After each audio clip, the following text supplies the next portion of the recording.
Olá, Porto Velho, querida e amada capital simpatia. Olá, você de todo o grande estado de Rondônia, que me dá o privilégio da sua audiência. Eu sou o Benito, esse é o Conteúdo Amazônia. Estamos juntos com você aqui, mais um dia, para encurtar distâncias, para levar até sua casa informações que agregam valor. E para que tudo seja melhor, a primeira coisa é evocar aqui aí sobre todos nós as bênçãos e a presença de Deus. Que o grande arquiteto do universo sempre nos dê mais justiça, paz, perfeição, luz, força e beleza em tudo que fazemos. Afinal, com quem Deus anda, nunca anda só e sempre anda bem.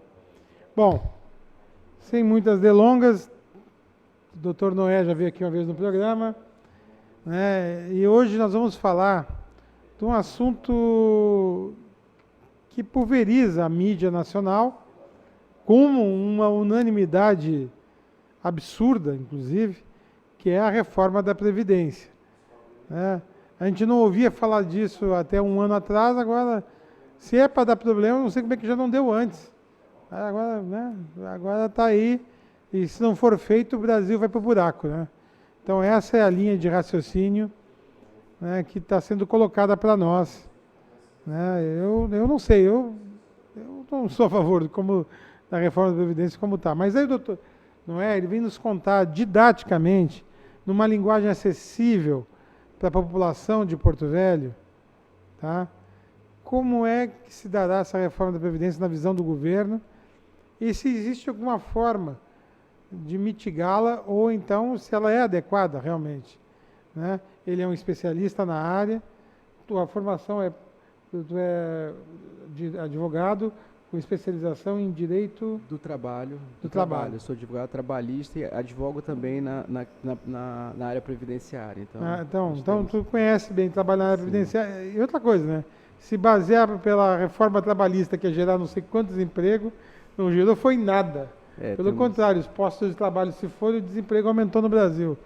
Se acontecer a lógica que aconteceu na reforma trabalhista, vai terminar todo mundo em aposentadoria. Mas eu não vou falar nada, quem vai falar é ele. Saúde ele, Thaís, por favor. Doutor Vitor, prazer imenso tê-lo aqui em nosso programa. Acompanho o seu trabalho, sei da sua responsabilidade aí junto aos nossos trabalhadores, então fico grata por isso. E a vocês de casa, muito obrigada pela oportunidade de estarmos juntos. Doutor Noé, eu vou chamar o... Tá tudo bem com a família? Graças a Deus. Como é que é o nome da criancinha lá? É o Samuel, o mais novo integrante. É o Samuel. Dos 3, né? Dos 3. Eu não vi desse jeito, tu tá com 3, cara? Fiz a minha parte, povoei a terra. Ah, tá certo. Trabalhou rápido. Tá certo. Vou chamar a vinheta e nós vamos começar então, tá bom, meu querido? Por favor, diz a nossa vinheta.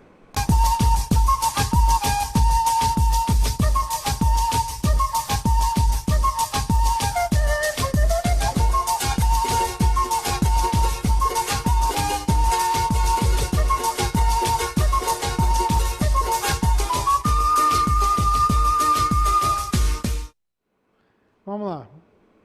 Noé, a reforma da Previdência, segundo o governo, segundo você que é um especialista da área, e segundo o que você acha que vai acontecer no final das contas, eu não sei mais.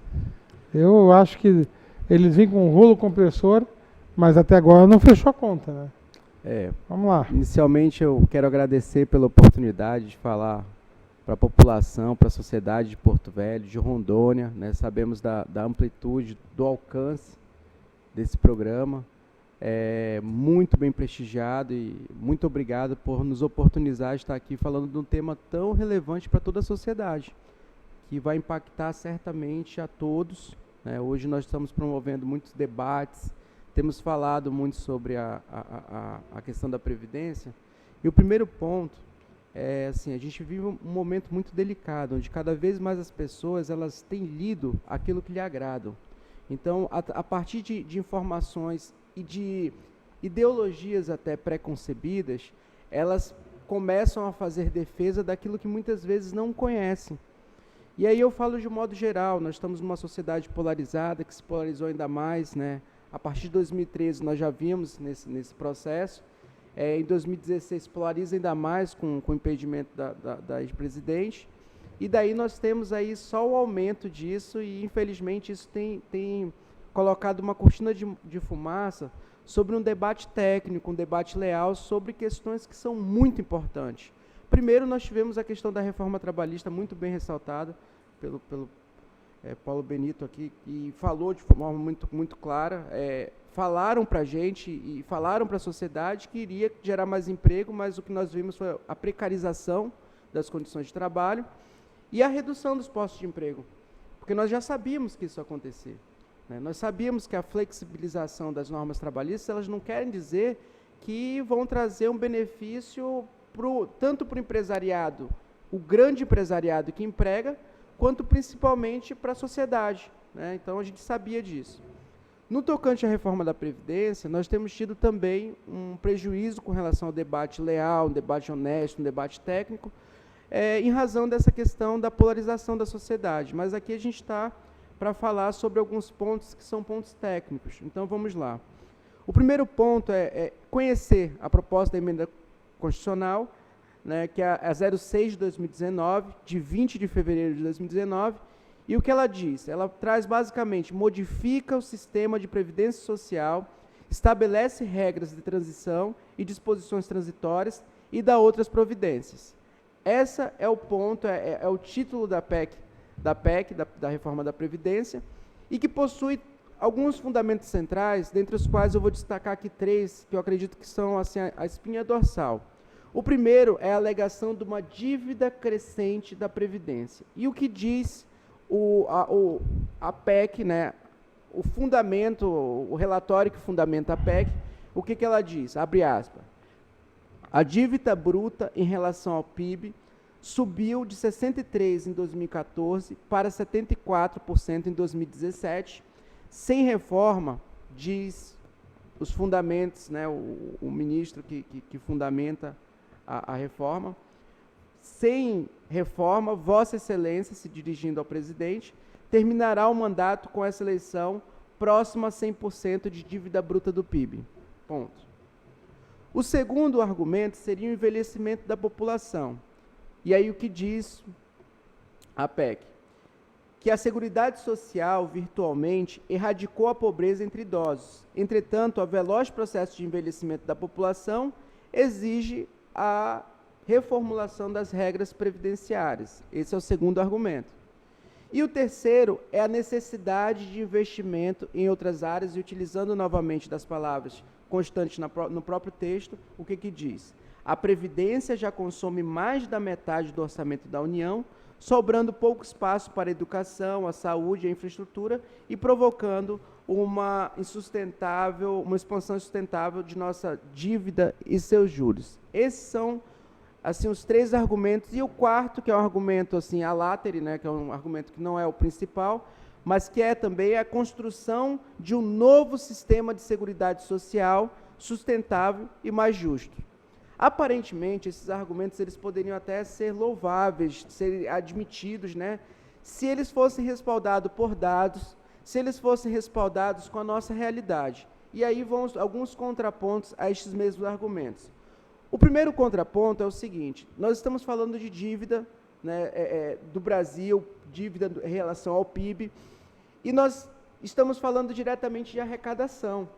E é sempre bom lembrar que, em relação a isso, nós temos a questão do perdão dos débitos tributários, que, por exemplo, o ex-presidente Michel Temer ele perdoou 47,4 bilhões de 131 mil contribuintes, de acordo com o balanço final do Programa de Parcelamento de Débitos Tributários, e 59,5 bilhões, ou pouco mais da metade da dívida original, ela foi parcelada em 175 prestações. Ou seja, está se falando que não se está arrecadando, mas está se perdoando.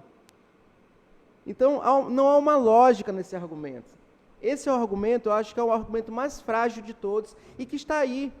Os dados estão aí, e são dados oficiais. Eu quero deixar aqui claro que não são dados que são produzidos de forma paralela aos dados oficiais, não, são dados oficiais. Então, isso é muito importante a gente trazer ao debate, que, primeiro, o fundamento de que está insustentável, está insustentável porque tem se perdoado. E quem tem se perdoado? Aí é interessante a gente falar que o Banco Itaú foi perdoado. Os grandes rentistas, né? Então, a gente vê que já tem uma distorção neste argumento. Mas não é só. Só aí você falou no montante de 100 milhões. 100 bilhões. bilhões. 100 bilhões. Porque se poupar 1 trilhão. 100 bilhões. 100 Falta bilhões. 900. Falta 900. Vamos para os 900. E é interessante que no final, nós vamos aqui tentar utilizar um quadro, que é o quadro apresentado pela própria PEC, para demonstrar que não há justiça nessa proposta. É bem verdade que há necessidade de nós dialogarmos sobre uma reformulação do sistema previdenciário, mas que seja um diálogo honesto. Eu acho que todo diálogo, todo debate, ele tem que partir da lealdade. Lealdade das informações, lealdade dos argumentos. E aqui a gente já vai tratar dos argumentos primeiro, que nós temos demonstrado que a base que se inicia essa discussão não é uma base leal, é uma base que apresenta distorções, sobretudo quando confrontado com dados e confrontado, sobretudo, com a realidade. Então, vamos lá. Os contrapontos que nós temos, o primeiro é a questão do perdão da dívida, o segundo é que nós tivemos uma CPI da Previdência. E essa CPI da Previdência, ela foi pouco divulgada pelos grandes meios de comunicação. Paulo Paim Isso, foi o presidente. Encampou, fez um trabalho muito sério foi feito. Os especialistas foram ouvidos, e aqui eu quero fazer um parêntese. É incrível como uma sociedade como o Brasil, ela tem deixado de ouvir os especialistas. E o senso comum, ele tem tomado conta de toda a discussão. E aí, outro parêntese dentro do parêntese, é que há até um estudo e um mini documentário, até está no site do Le Monde Diplomatique, e ele fala sobre a mangueira de falsidade, Fire Hose of Firewood, né? É mais ou menos isso, eu não sou muito bom no inglês, mas é mais ou menos isso, que é a mangueira de falsidade, que é a forma como eles analisaram o governo Putin, a política do governo Putin, no período de 2010, salvo engano, até 2013, 2012. Acho que foi, ou 2008 a 2012, foi uma coisa assim. E eles chegam à conclusão de que é muito, assim, para você conduzir uma população, uma nação, dentro de um projeto pessoal, basta com que você crie mecanismos em que você coloque por vários meios, né, que são as mangueiras, por vários mangueiras, mesmo sendo da mesma fonte, mentiras. E essas mentiras, elas ouvidas de forma, e aí já tem até o ministro da propaganda de Hitler, né, Joseph Goldberg, né? Não, aquele é da propaganda de Hitler. Não, mas o nome é outro. Não é esse? Não, pode mais ser que eu já vou te dar o nome dele. Isso. Mas enfim, Goebbels. E aí ele fala Goebbels. E aí ele fala o seguinte, que uma mentira contada muitas vezes ela se torna verdade. E essa mentira está sendo contada para o povo brasileiro. Vamos para a conclusão da CPI da Previdência. Nos anos de 40 a 80, a utilização indevida e não restituível dos recursos previdenciários pelo governo federal, ela causou um rombo, que é um rombo sem precedentes, e aí nós temos de 5 a 7 trilhões de rombo que nunca foram restituídos à Previdência. Esse é o primeiro ponto, que é o ponto histórico. Mas nós temos que, a partir dos anos 90, houve a institucionalização da retirada dos recursos da Previdência, porque toda vez que ela era superavitária, ia lá e se tirava uma parte dela, que era a desvinculação das receitas da União, chamadas de DRU. Hoje, o governo, dentro das contribuições não previdenciárias, mas destinadas à área da Seguridade Social e Previdência, ele pode tirar até 30%. Agora vamos no raciocínio lógico. Se eu ganho R$1.000, tenho minhas despesas, e alguém vem e tira 30% da minha renda todos os meses, como ficarei? Ficarei superavitário? Farei frente a todas as despesas? Então, esse é uma discussão que deve também ser tratada. Ora, se eu tenho um sistema que está precário, que está deficitário, por que eu vou tirar desse sistema? E aí é isso que a conta não fecha. Esse é um dos pontos. É só um comentário rápido, eu já vou te devolver a palavra. A Ponte Rio-Niterói já foi construída com dinheiro da Previdência. E outras obras, Brasil afora. A Companhia Vale do Rio Doce também recebeu aporte, Siderúrgica Nacional. Depois foi vendido e ninguém repôs o dinheiro no caixa. Nunca foi reposto. Não, aí não há. Aí daqui a 10 anos vão fazer uma reforma pior para poder tirar mais dinheiro. Só um exemplo que eu estou dando. Eu também me posiciono contra. Deixa eu te fazer uma pergunta, você é profissional. Uhum. Você se considera um homem à esquerda? Não me considero um homem à esquerda. Eu tenho um pensamento político de centro-esquerda. Eu sempre coloco de centro-esquerda, por quê? Porque eu acredito na promoção das políticas sociais como meio, Não, é que antes mas que eu digo, busco o centro. Pois antes não. que diga que tu é PT aqui, Aham. tá entendendo que tu não é, Não. tá entendendo que eu já sei, eu te conheço, Aham. eu estou querendo deixar bem claro que é a opinião de um profissional avalizado. Tá? Mas pode continuar com a tua explanação. Não, e eu já assim, era contra, agora tem subsídios para ser mais contra ainda. a gente tem também a questão das estimativas tecnicamente imperfeitas. Se você entrar no Google hoje e perguntar, e colocar lá como caractere da pesquisa, déficit da Previdência, você vai ver vários números, inclusive você vai ver até matérias fundamentadas, inclusive com base no próprio CPI da Previdência, de que é uma grande farsa essa questão do déficit. Então, o que isso ele interfere dentro de todo esse sistema? Primeiro, não se está querendo debater essa matéria. E você está vendo que as informações elas são imprecisas. Ora, uma legislação que vai impactar quase 100% da nossa população, que eu tenho uma grande nuvem de fumaça sobre os dados que estão sendo produzidos, que eu tenho uma polarização e uma discussão muito grande da própria sociedade sobre os meios e sobre a forma como está sendo imposta a ela. Será que ela não cabe um debate, a essa legislação não cabe um debate mais amplo? E essas estimativas tecnicamente imperfeitas, por parte, inclusive, do governo federal, elas demonstram que não há um interesse de um debate honesto. Essa é a grande questão. E essa é a nossa grande crítica. Outro ponto. Descumprimento de dispositivos constitucionais por parte do governo em favor das empresas em detrimento da Previdência, que é o caso do perdão das dívidas de qualquer forma. O que está acontecendo vai contra até a própria Constituição, e não se está dando a devida importância a isso. Eu estou pulando alguns pontos, porque são muitos pontos. Não, né? e o tempo urge, faltam 10 minutos só. E aí, gente, vamos lá para as pessoas que estão incluídas na Previdência.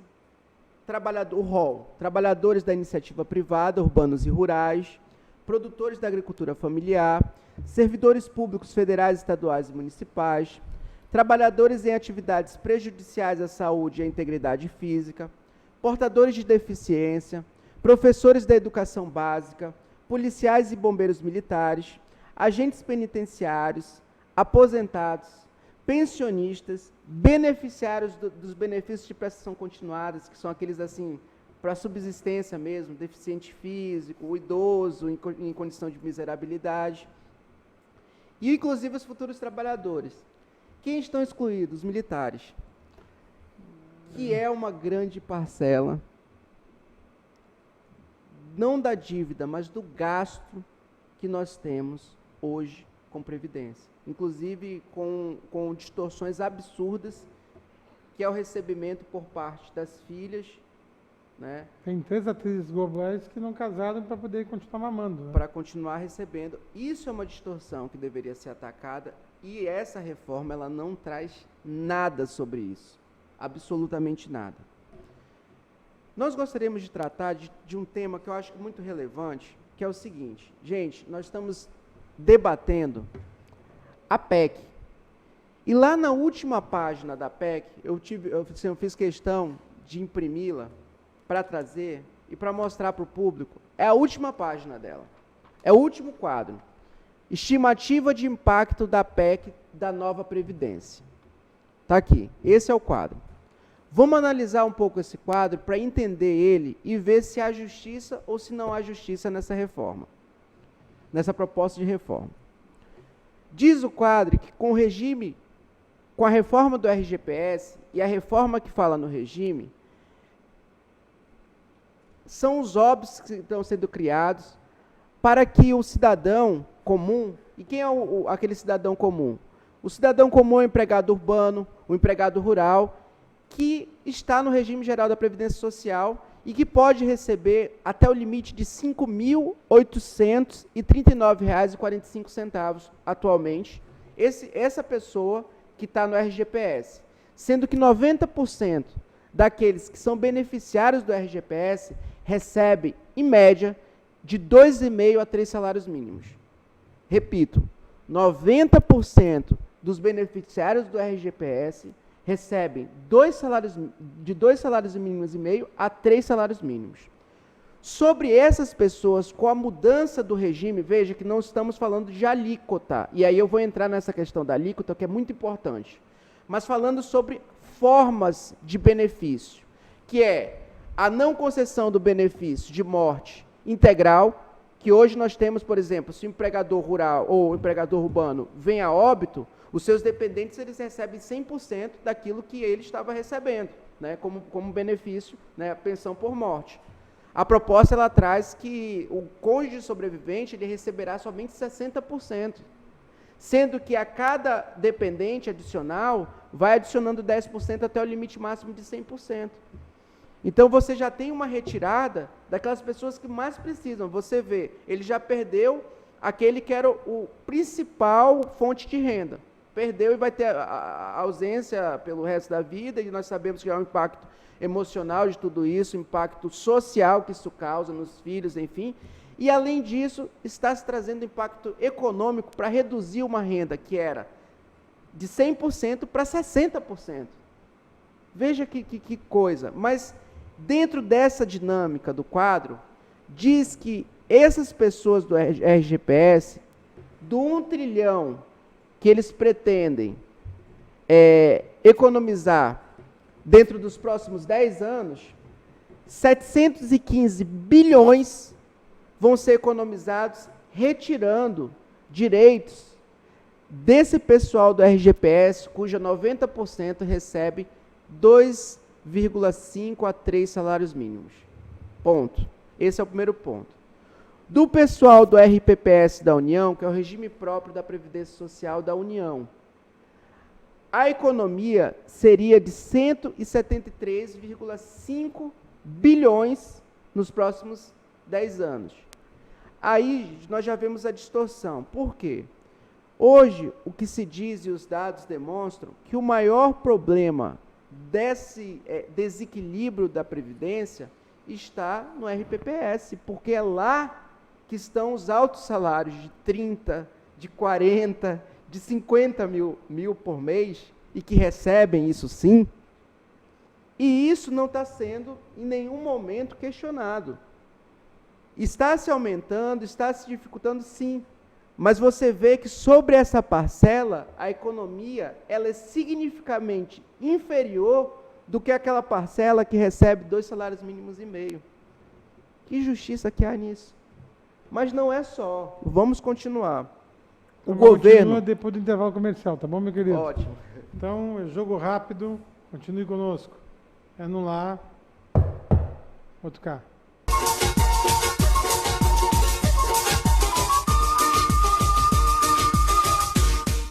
Você precisa cuidar da sua saúde. Está sem plano e cansado de ter que esperar? Venha para a Sol Saúde, próximo à Praça da Pirâmide, com as principais especialidades médicas, exames laboratoriais, com toda a atenção e agilidade que você precisa. Afinal, saúde é coisa séria, não é mesmo? Sol Saúde, atendimento popular para toda a família. 3213-0163. Você nunca ficou preso às fronteiras e sempre quis mais. A sabedoria sempre foi importante para você e o conhecimento nunca esteve tão próximo. Com São Lucas, sua formação te deixa muito mais perto das suas conquistas, mas é você que está no controle. Qualidade do ensino São Lucas, disponível em todo o Brasil. Inscreva-se no Vestibular São Lucas. A marca do conhecimento, agora sem limites. A Fonoaudiocenter atende crianças até ao idoso, realizando avaliação audiológica completa, teste da orelhinha, teste da linguinha, avaliação em terapia fonoaudiológica nas áreas de voz, motricidade orofacial, fala, audição, linguagem oral e escrita, e também dá apoio àquelas crianças que estão em processo de alfabetização ou que estão em dificuldade de ser alfabetizados pelo método das boquinhas. Agende uma avaliação, venha nos visitar.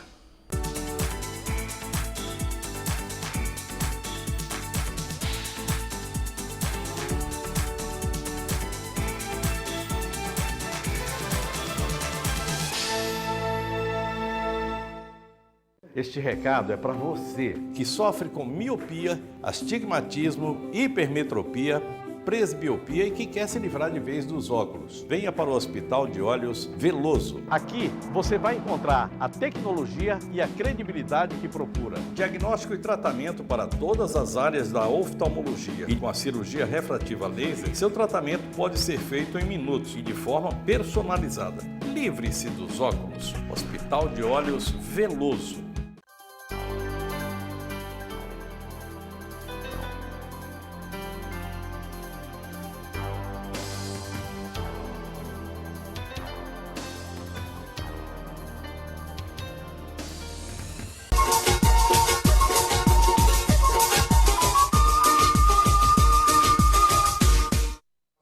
Bom, doutor Noé, vamos virar um Chile então? Porque diz que lá no Chile é uma beleza, né? O número de suicídios entre os idosos, ele tem aumentado assustadoramente. O cara não tem o que comer, meu amigo. Justamente. Não ganha o suficiente para comprar remédio, ainda mais no Brasil, que acabaram com a farmácia popular. Não, mas falaram que até 70% se trabalha tranquilo, né? Eu quero ver dentro de uma sala de aula alguém trabalhar até 70 anos, gente. Eu quero saber dentro dos rincões aqui amazônicos, no meio rural, a gente sabe que o agronegócio é muito forte, eu quero saber desse tipo de trabalho, se realmente eles aguentariam 30 anos trabalhando, se eles aguentariam até os 70 anos trabalhar, assim. Vamos lá. Só continuando, eu queria falar só sobre a alíquota. A alíquota é o seguinte, o governo ele tem como principal fundamento e argumento o fato de que ele está corrigindo injustiças, porque aqueles que estão recebendo mais vão contribuir mais e aqueles que ganham menos, eles vão contribuir menos ou até deixar de contribuir. É essa a proposta. Mas, olhando o quadro, aquele mesmo quadro que eu falei, que é o último quadro da PEC, ele fala o seguinte: com a mudança da alíquota no regime próprio da Previdência Social, eles vão lucrar, ou eles vão economizar, né, nos próximos 10 anos, somente 29,3 bilhões. E vão deixar de arrecadar, no regime geral da Previdência Social, cerca de 27,6 bilhões. Só que eles deixam de arrecadar e colocam isso como benefício para a classe trabalhadora e para a classe mais pobre, mas, ao mesmo tempo, tiram 715 bilhões deles. Ou seja, deixa de cobrar 27,6, mas cobra 715 bilhões. E o pior é que eles estão mexendo na questão da assistência fásica, que é aquela pessoa que está em estado de miserabilidade e recebe o BPC, que é o benefício de prestação continuada. Eles estão mexendo na forma de conceder nos valores. E assim como o abono salarial, que é o PIS/PASEP. E com isso, a economia seria 182,2 bilhões nos próximos 10 anos. Só que aqui é uma grande distorção. Por quê? Porque no mesmo cálculo, nos próximos 20 anos, só o pessoal da assistência básica do BPC, junto com o RGPS, vão ser responsáveis por 94% da arrecadação do governo com previdência. Ou seja, quem está pagando essa previdência é a classe mais pobre. E era isso que eu queria deixar claro, com base nos quadros por eles mesmos apresentados. Então é necessário que a população ela discuta isso, que ela saiba o que está falando e que deixemos de lado as paixões ideológicas e vamos tratar o que é melhor realmente para a nossa população. Aí só dá para dar tchau. Doutor Vitor, muito obrigada pela sua presença aqui no nosso programa e a vocês de casa, um até breve. Vitor Noé, deixa eu te falar, eu confio que esse governo é muito mais desarticulado que o do Temer, por isso que ainda acho que até a última hora pode ser que não passe, né? E se por um acaso esse ano não entrar, ano que vem é ano de eleição, não entra mesmo. E aí estaríamos todos salvos. Ou, segundo eles, todos ferrados. Mas eu não acredito que se o Brasil não se ferrou até agora, não vai ser depois que vai se ferrar, né? E baseando-me na reforma trabalhista, eu não acredito que a reforma da Previdência vai dar certo. Porque a outra só piorou em vez de melhorar. Né? Olha o que está acontecendo aí, o desemprego, o maior desemprego da história. Doutor, muito obrigado. Tá? Eu espero trazer você ainda mais uma vez aqui, esse ano ainda antes da aprovação, tá bom? Muito obrigado. Obrigado aos telespectadores. Siga firme. E por hoje é só, pessoal. Que o grande arquiteto universo continue descobrindo a todos com sua luz, sua vida, seu amor. E eu te encontro aqui com certeza no próximo programa. Foi um privilégio ter estado com vocês. Até lá.